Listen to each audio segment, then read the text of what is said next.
Now for a little bit of childish fun. Our final installment of our Retro and Renaissance Spring Festival special brings us to a toyland that will wind you up and catapult you into a wonderful adventure.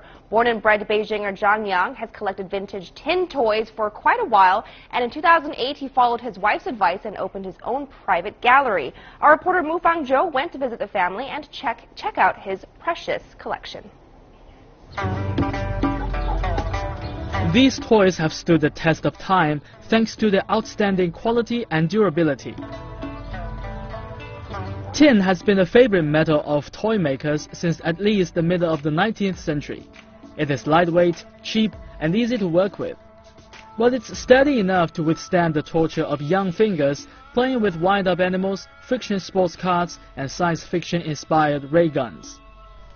While people are nostalgic about their childhood, nowadays, the early mobile phones that are larger than house bricks can fetch up to 10,000 yuan, not because the collectors appreciate the technology in them, but because they represent the good old days that can never come back.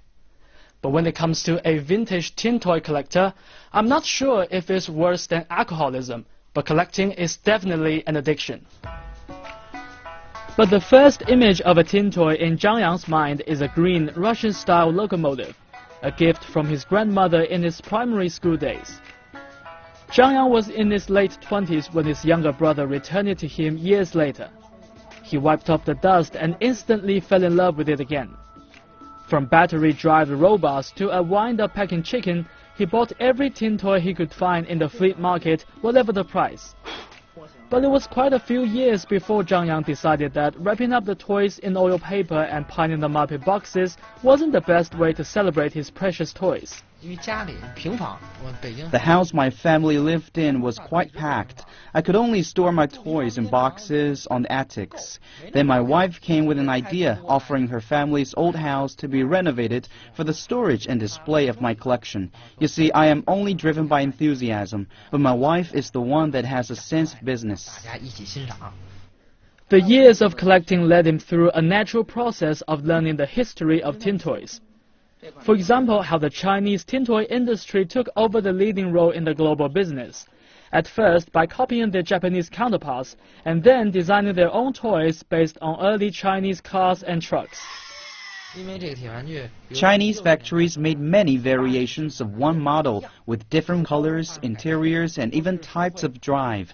This makes everybody happy. The factory could max out its expensive mold, and for us collectors, we won't rest before we get the most valuable piece.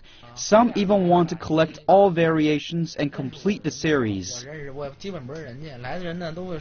Admiring fans and fellow tin toy collectors come to his loft apartment turned exhibition room, hoping to see the famous collections. Zhang Yang says he doesn't have a favorite toy because he knows every toy's story. Although some may not be as high-priced as others, they're valuable in their own right and equally precious to their owner. This is a little photographer bear made in 1980s, a popular model overseas. It looks a lovely figure, but actually it's a sarcastic metaphor of journalists who are afraid to speak the truth. They have the minds of an animal.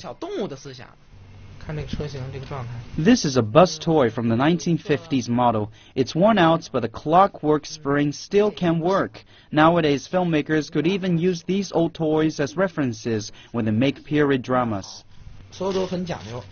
This is a tow truck that labeled Long Live Chairman Mao. There are some collectors that only collect pieces that could reflect the Mao era. Overseas market call it the red pieces. You see, the toys are for children, but they are a documentation of the times as well. Many vintage tin toy collectors in Hong Kong, Taiwan, and Singapore have turned their collections into a business. There are dealers that buy and sell rare items, and some have even launched their toy brands, putting the newly designed items into mass production. But that's not exactly the case here, as the owner has kept this project purely out of personal interest. The toys are neither antiques that could fetch a high price at auction market, nor sculptures that deserve a place at the museums. Sometimes my fellow collectors and I would organize commercial exhibitions for auto companies, but nostalgia is not a hugely profitable idea of marketing yet.